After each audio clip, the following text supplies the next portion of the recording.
গাজীপুরে concrete block শিল্প পরিদর্শন, সরকারি প্রকল্পের ব্যবহার বাড়ানোর আশ্বাস প্রতিমন্ত্রীর। এমদাদুল হকের প্রতিবেদনে বিস্তারিত।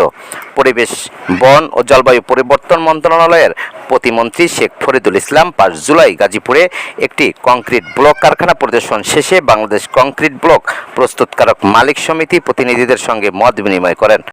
কারণ আপনার এই প্রোডাক্ট নিয়ে কাজ করার ক্ষেত্রে অনেকে ব্যক্তিগত জীবন স্যাক্রিফাইস করছেন, অনেকে personal peace of mind sacrifice করছেন, অনেকে অনেক লুক্রেটিভ জায়গা না গিয়ে এইখানে আসছেন আপনার ভালো লাগার জায়গা।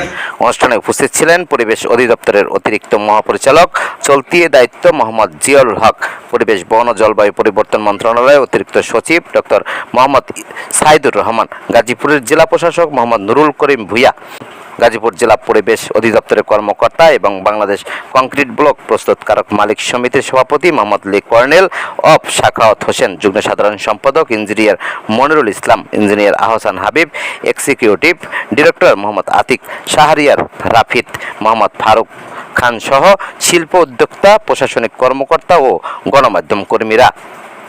প্রতিমন্ত্রী বলেন, পরিবেশ সুরক্ষা, কৃষি জমি রক্ষা ও কার্বন নিঃসরণ কমাতে কংক্রিট ব্লকের ব্যবহার বাড়ানোর বিকল্প নেই। সরকারি উন্নয়ন প্রকল্পে কার্যক্রমে কংক্রিট ব্লকের ব্যবহার সম্প্রসারণ এবং প্রয়োজনে বাধ্যতামূলক করার বিষয়টি নীতিগতভাবে বিবেচনা করা হবে বলে তিনি জানান। আমার এটা সম্পর্কে কোনো অভিজ্ঞতা ছিল না, কাগজ কলম অভিজ্ঞতা ছিল, প্র্যাকটিক্যাল অভিজ্ঞতা ছিল না।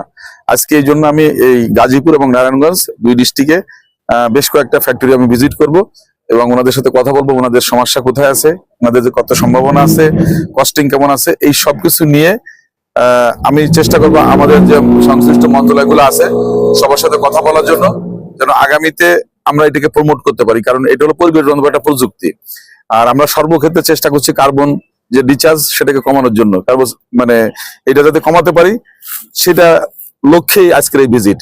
আর দ্বিতীয়ত আমাদের প্রাকৃতিক সম্পদ এখানে আমরা মানে এখানে ব্যবহার করতে পারছি, বিশেষ করে বালু বা অন্যান্য যেগুলো আছে সেগুলো আমাদের প্রচুর নদী খনন হচ্ছে, আমাদের খাল খনন হচ্ছে। তো এইখানকার যে এক্সট্রা মাটিগুলো আছে সেগুলো রাখাও কিন্তু একটা ঝামেলা, এবং অনেক ক্ষেত্রে এই মাটিগুলো গিয়ে আবার ভরাট হয়ে যাচ্ছে নদীগুলো যে খাল খনন হচ্ছে। সুতরাং এইখানে যদি আমরা যদি এটাকে প্রপারলি ব্যবহার করতে পারি, একদিকে আমাদের নদীও কিন্তু ভরাট থেকে রক্ষা পাচ্ছে, আবার এদিকে এইটাকে আমরা আমাদের সম্পদ হিসেবে কাজে লাগাতে পারছি। 16 বাংলা টিভি, আবহমান বাংলার